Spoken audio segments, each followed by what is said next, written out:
10 ways to stop a trigger in 5 minutes.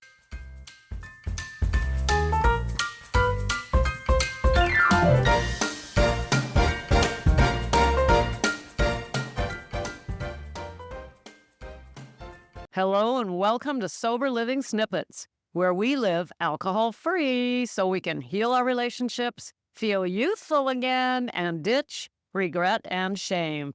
Becca here, coming at you with a snippet. Today I am going to challenge myself.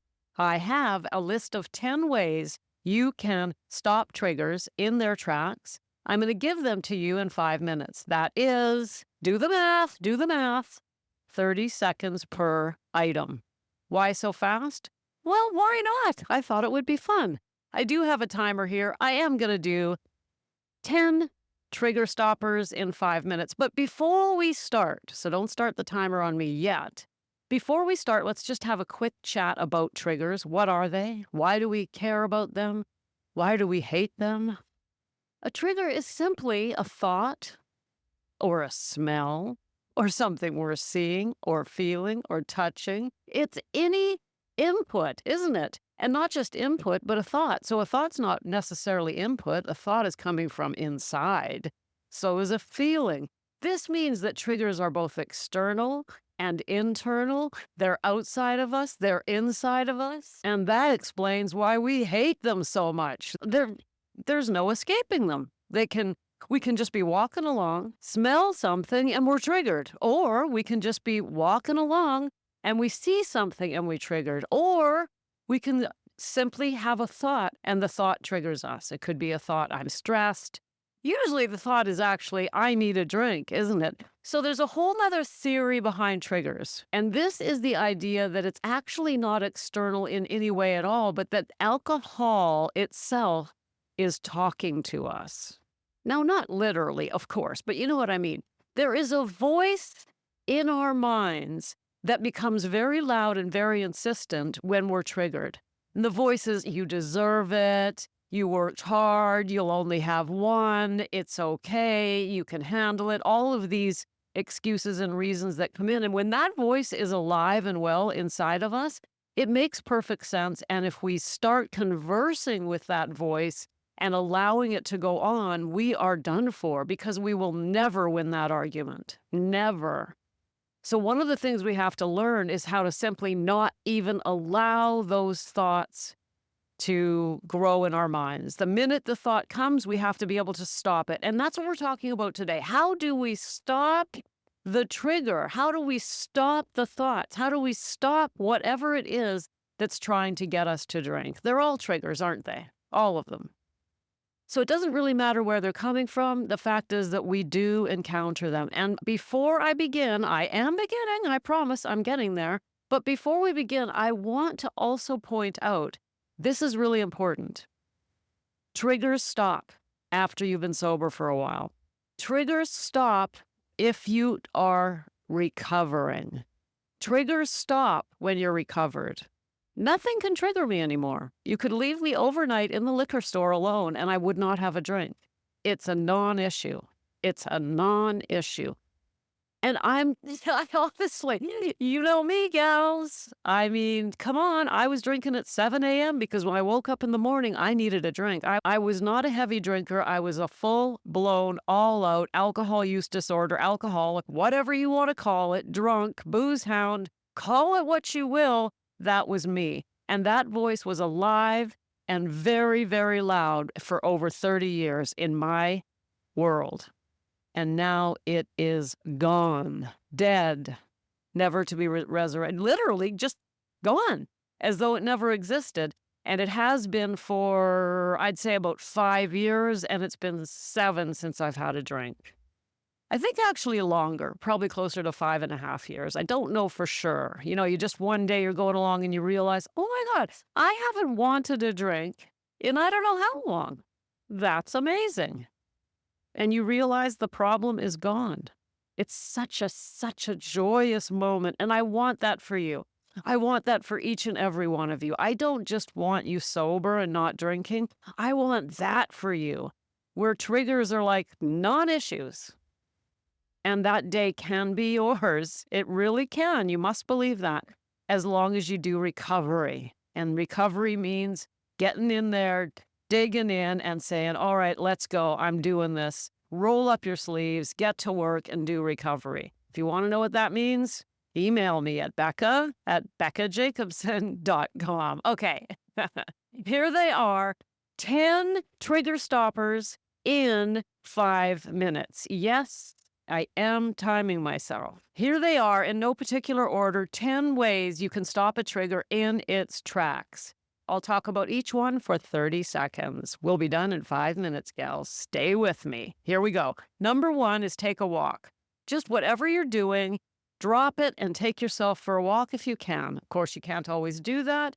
If you can, take a walk, put on an audiobook, and allow yourself to disappear. You will feel better.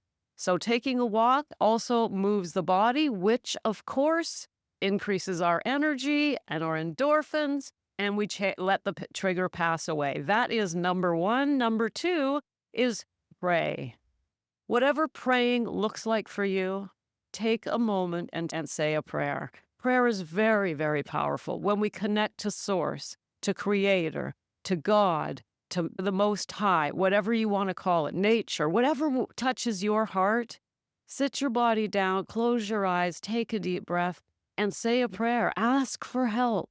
Ask for help in whichever way touches your heart. Number 3, write it out. Sit down and write down the reasons why you don't want to drink. Sit down and write down the life that you're envisioning for yourself. Sit down and write down something you're grateful for, the things in your life that you appreciate. Write, I don't want to drink. I don't want to drink 50 times if that's what you have to write. Just sit down and start writing and allow that trigger to pass through. You could also describe vividly how you're feeling and let it pass away. Number 4, go and help someone else. Get up, get out, go help someone. Pick up your device, find someone on social media who's worse off than you are, and send them some love. There is always opportunity to reach out and touch somebody's heart. Be useful, be kind, be loving. Help somebody else in your world. Try to forget about yourself for a few minutes. Number 5, stretch. Take the body, pick it up, stretch it out, lay it down, bend it over. Stretch the body, do your yoga, even for 5 minutes. Start the endorphins moving, change your position. Stretching is very, very powerful and will help you to let that trigger pass by. And also, of course, it's very good for us at our age to keep the body nimble. So stretching is number 5. Number 6, breathe.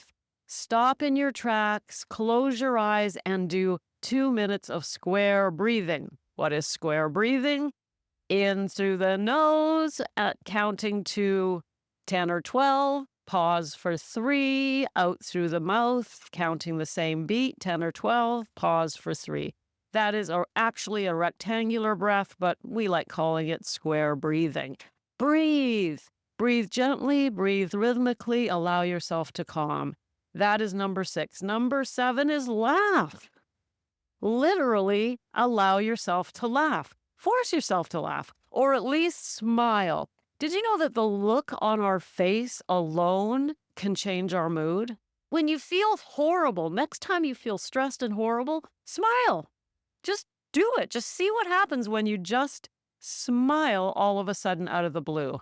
You will be amazed what will happen when we change the look on our face. Number 8, adjust your posture. Get those shoulders out, tuck in that tummy, stand up like you mean business. Show the world, I mean business. I've had enough. I am not a victim of a trigger. I am an important, lovely, amazing woman, and I'm not going to be a victim of a trigger. Stand up straight. Do your Wonder Woman posture and show that trigger you mean business. Number 9, meditate. Do you know how to meditate? Have you learned your meditation practice? Do you have your meditation app? Grab that app. Do a 5-minute guided meditation. It's going to get you breathing. It's going to focus your attention elsewhere. You're going to feel amazing when it's done. And of course, If you've never meditated before, that's why you want to learn in advance so you're ready to go when the trigger comes. That's it. I'm doing a 5-minute meditation.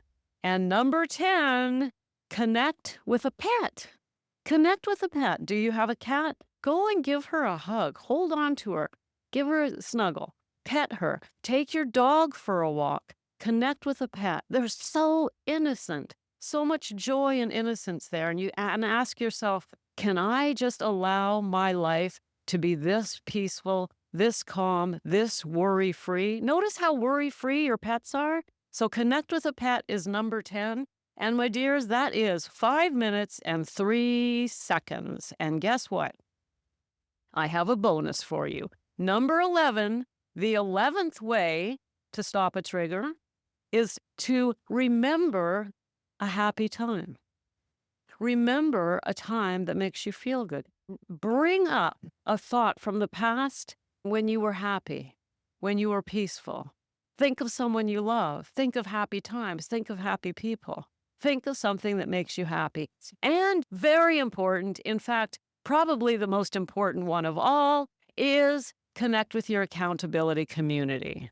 As we know, because we've talked about it over and over, we do not do this alone. Not if we're doing it all the way. Not if we're going all out. Not if we are doing true recovery. We want to be connected. And of course, all of these will work. Connecting with your community would be the final step. Get in there, tell someone what's happening, because we've all been there. We've all been there. And the support will immediately pull you out of your trigger. Woo! Okay, that's 12 powerful ways to stop a trigger in its tracks. And that is the second snippet of Christmas. What does that mean? It means that tomorrow is the first. Tomorrow is day 1. Tomorrow is, in fact, the last weekday before Christmas. Tomorrow is Christmas Eve. And I will be here with the first snippet of Christmas as we count down the 10 snippets of Christmas. See you tomorrow. Thanks for popping in. Be sure to come back tomorrow so we can keep your head on straight. Sending you buckets of love.